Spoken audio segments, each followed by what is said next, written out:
Om Swastiastu. Selamat pagi saudara, apa kabar Anda hari ini? Semoga selalu dalam keadaan sehat dan tentunya juga berbahagia. Kembali lagi bersama saya Dewi Nita dalam program Sapa Bali Pagi Ruang Psikologi. Dan saudara, seperti biasa, di Sapa Bali Pagi Ruang Psikologi ini kita akan membahas topik terkait dengan psikologi. Dan narasumber kita sudah pasti adalah seorang psikolog yang merupakan perwakilan dari HIMSI atau Himpunan Psikologi Wilayah Bali. Nah saudara, hari ini di sebelah Nitya sudah ada seorang narasumber. Beliau adalah psikolog klinis. Di sebelah Nitya sudah ada Made Padma Dewi Bajirani, MC psikolog. Kita sapa dulu narasumber kita hari ini. Swastiastu Kak Padma. Kabar baik ya? Baik, sehat. Hari ini kita akan membahas terkait dengan topik ibu pintar, anak pintar. Nah, kalau biasanya nih kita di masyarakat sering sekali mendengar kalau misalkan orang tuanya pintar, anaknya pasti pintar. Dan sebaliknya gitu ya. Tapi kita nggak pernah tahu nih sebenarnya apakah itu mitos atau fakta. Kemudian gimana sih sebenarnya secara teori gitu ya, secara psikologi, apakah memang benar kalau misalkan ibunya pintar, anaknya pasti pintar. Kita akan langsung tanya-tanya itu dengan Kak Padma hari ini ya. Luar biasa, ibu pintar, anak pintar gitu ya. Nggak ada ayahnya ya kayak. Ada tetap sebenarnya. Ada tetap sebenarnya, tapi di rumah dulu gitu. Tapi kalau kita lihat topiknya ibu pintar, anak pintar gitu ya kayak. Sebenarnya kalau kita lihat kan pintar itu sebenarnya relatif, maksudnya banyak sekali ada definisi tentang pintar ya. Mungkin ada yang pintar di bagian ini, ada yang pintar di bagian itu dan sebagainya. Nah, kalau dari psikolog sendiri nih, Kak Padma sendiri di topik kita nih, sebenarnya pintar itu kayak gimana sih Kak? Yang bisa dikatakan pintar itu seperti apa Kak? Oke, sebenarnya kalau kita bilang pintar gitu ya, definisinya kan sangat luas sekali. Ada yang bilang itu pintar sebenarnya ada yang bilang itu secara intelijensi, artinya secara kognitif, secara intelektual, bagaimana seseorang punya kemampuan berpikir, itu yang bisa dikatakan pintar yang pertama gitu. Tapi balik lagi, sebenarnya konsep pintar itu sekarang lebih luas lagi. Jadi kalau misalnya pemirsa di rumah juga mungkin kenal ya dengan istilah-istilah kayak intelligent question, kemudian ada emotional question, ada spiritual question gitu. Jadi sebenarnya ada banyak kecerdasan atau bentuk-bentuk kepintaran yang lain pada aspek-aspek kehidupan ini. Jadi nggak hanya secara intelektual, tapi juga ada secara emosional, ada juga secara spiritual dan banyak atau di beragam aspek kehidupan kita ini juga ada. Oke, berarti setiap individu itu pasti memiliki jenis kecerdasan yang beragam itu, Kak Padma? Betul. Jadi bentuk kecerdasan juga banyak banget ya. Ada yang memang kan kita nggak bisa bilang orang misalnya ketika dia pinter matematika aja dikatakan pinter gitu. Atau misalnya pendidikannya tinggi langsung dikatakan pintar, belum tentu gitu. Jadi kita bisa lihat bahwa apakah dia pintar dalam tanda kutip ya, bisa bilang apakah misalnya dia pintar, oke secara pendidikan dia tinggi gitu ya, pintar secara intelijensi atau intelektual gitu. Tetapi apakah dia juga pintar secara emosional? Gimana nih dia pintar nggak meregulasi emosinya, pintar nggak ngelola emosinya gitu. Kan jadi catatan juga. Misalnya kalau dia pintar tapi ujung-ujungnya misalnya sulit mengelola emosinya, sulit mengelola amarahnya, sulit mengelola kecemasannya, apa jadi kepintaran secara intelektualnya akan optimal? Kan juga enggak. Gitu. Jadi ya kalau pintar ya definisinya memang akan sangat luas. Jadi nggak bisa serta-merta hanya secara hitungannya akademik aja nit gitu. Tapi juga misalnya ada yang aspek-aspek dalam kehidupan yang lain juga bisa dikatakan pintar. Misalnya mengelola keuangan, itu juga pintar. Terus seni gitu, pintar juga. Jadi banyak hal yang bisa kita lihat dari sisi pintar itu gitu. Dan setiap anak atau setiap individu ya, orang dewasa pun juga seperti itu, punya hal-hal yang penting gitu ya, atau hal-hal yang menonjol yang dikatakan sebagai pintar gitu. Jadi misalnya satu, ada ibunya pintar masak gitu ya, tapi nggak pintar misalnya apa, nggak pintar, satu pintar masak tapi nggak terlalu pintar menyanyi gitu. Kan memang kepintarannya, bidang kepintarannya pasti akan berbeda-beda. So kalau dikatakan akan pintar ke anaknya kah? Ya tergantung lagi ibunya ini pinternya di bagian mana lagi gitu, dan anaknya dapat stimulasi atau dapat diasah di bidang apa gitu. Berarti orang tua itu penting ya, kalau misalkan kita punya anak gitu ya, sudah berkeluarga, berarti orang tua tuh juga harus penting dan peka begitu ya terhadap kelebihannya anak seperti apa gitu. Harus tahu bagaimana sebenarnya apa saja sih faktor-faktor yang membentuk kecerdasan. Mungkin nanti kita akan bahas di segmen selanjutnya ya, Kak Padma. Tapi sebelum lebih jauh nih, tema kita kan hari ini ibu pintar, anak pintar gitu ya. Yang tadi Nita tanya bapaknya kemana nih gitu. Nah, kenapa ibu Kak Fatma dari sekian anggota di keluarga, kenapa kemudian topik ini pintarnya anak itu kemudian diidentikan dengan ibu di tema ini? Kenapa Kak Fatma? Oke, kalau kita lihat dari secara sisi psikologis gitu ya Nitya ya, nggak hanya dari sisi psikologis tapi dari sisi kelekatan atau dari sisi fisik aja, yang paling dekat dengan anak itu kan ibu. Yang pertama kali dilihat anak ketika lahir adalah ibu. 9 bulan dalam kandungan adalah dengan ibu. Jadi hubungan emosional itu sudah memang, atau kelekatan itu sudah terbangun sejak dari masa kandungan. Betul, makanya ada yang bilang bahwa ada pentingnya 1000 hari pertama itu. Jadi dari masa kehamilan sampai dengan umur 2 tahun. Jadi bisa dibayangkan bondingnya gimana, kelekatannya itu ya pasti dengan ibunya gitu. Itulah mengapa jadi peranan ibu jadi punya jadi besar gitu, punya andil yang besar dalam tumbuh kembangnya anak gitu.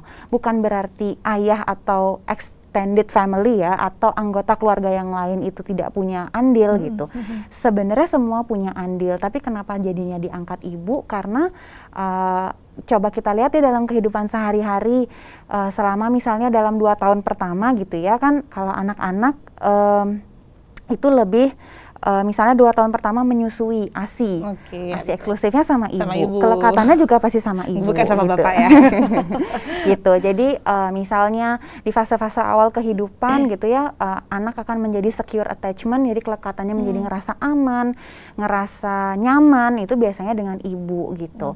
Kalau bisa dilihat lagi misalnya waktu zaman masa-masa bayi gitu ya, kalau digendong sama ibunya biasanya kan jauh lebih tenang, gitu tenang ya. Betul. Jadi ya role-nya ya, peran, walaupun kita nggak menutup kemungkinan bahwa memang peran ibu memang cukup besar gitu ya dalam proses pengasuhan ini gitu, apalagi di fase-fase awal kehidupan. Yang paling penting sih itu yang selama mengandung ya, yang 9 bulan ngajak bareng kan ibunya gitu. Jadi ya itulah kenapa jadinya peran ibu ini penting gitu dalam proses pengasuhan anak.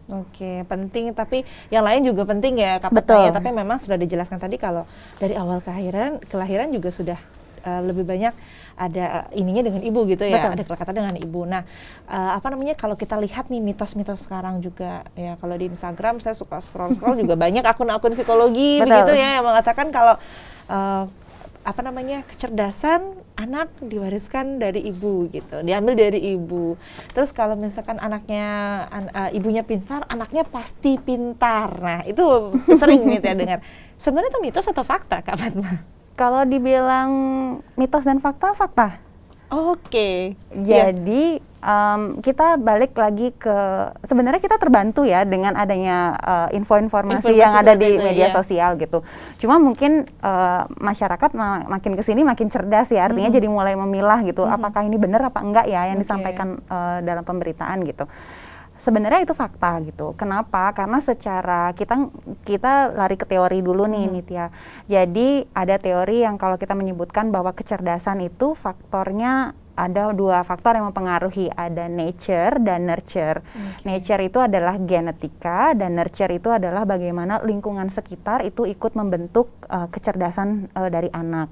Nah, kenapa bisa dibilang fakta? Karena memang secara genetik ada beberapa penelitian, bahkan itu sudah dari beberapa puluh tahun yang lalu, itu menyebutkan bahwa memang genetik kecerdasan itu lebih banyak diturunkan oleh kecerdasan ibu. Gitu. Tapi di satu sisi, terlepas dari genetiknya ya, ibunya cerdas, memang ibunya cerdas, di satu sisi ada hal yang memang mempengaruhi, yaitu lingkungan dan juga pola asuh gitu. Jadi yang nggak bisa misalnya, yang perlu ditekankan, jadi bukan berarti langsung ibunya pinter, cup langsung otomatis anaknya pinter gitu kan. Ya bisa jadi seperti itu ketika kita bicara tentang genetik ya, kita bawa gen pintar itu. Tapi yang paling penting adalah bagaimana menstimulasi hal yang memang sudah dimiliki gitu. Kayak misalnya konsepnya kayak konsep batu akik itu, Nitya. Ya. Jadi kayak misalnya kita diturunkan nih, kita udah dibekali gitu kan ya, kalau kita lihat batu akik kan bongkahannya gede banget gitu. Kita udah dibekali batu akik nih gitu. Tapi kalau seandainya kita nggak asah itu batu akik, kan nggak jadi kelihatan gemilang, nggak jadi kelihatan mahal gitu. Nggak jadi kayak berkilau gitu ya. Jadi kayak yang nggak yang tidak berkilau, jadi nggak kelihatan gitu dia bagusnya di mana gitu kan kalau seandainya kita nggak asah. Nah itulah peranan pentingnya ketika memang bersyukurlah ketika memang pada akhirnya kita punya gen pintar dari orang tua kita atau dari ibu gitu. Tetapi yang perlu kita garis bawahi lagi adalah yang punya peranan andil penting juga adalah lingkungan. Bagaimana pola asuh, bagaimana stimulasi, kemudian bagaimana lingkungan sekitar mensupport gitu ya. Artinya seimbang pola asuhnya. Misalnya dirawat oleh extended family gitu ya. Ibunya sudah memberikan penerapan pola asuh yang untuk mengembangkan optimal dari anaknya. Bapaknya beda. Nah itu yang perlu juga kadang-kadang jadinya agak menghambat proses pengoptimalan kecerdasan dari anak gitu. Kemudian misalnya ibunya udah bilang nih no gadget gitu ya. Dari kecil gitu. Taunya nanti datang kakeknya, datang neneknya, betul, kasih HP supaya nggak nangis gitu. Jadi ya bentuk-bentuk yang kayak gitu, jadi perlu ada keselarasan atau kesinambungan. Itu berkaitan dengan pola asuh ya. Nah yang paling penting adalah ketika bicara tentang ibu pintar, anak pintar, balik lagi anak ini diasuh sama siapa.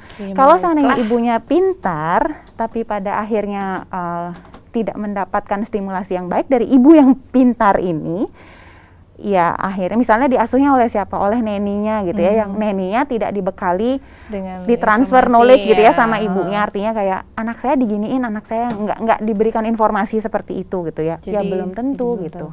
Jadi memang fakta tapi belum tentu ya itu akan benar-benar 100% menyebabkan si anak itu pintar apa enggak, karena ada faktor lingkungan tadi. Sehingga kita perlu tahu sebenarnya seperti apa sih tahapan perkembangan kecerdasan anak dari masih kecil sampai dewasa itu seperti apa. Tapi kita akan bahas di segmen selanjutnya, Kak Fatma.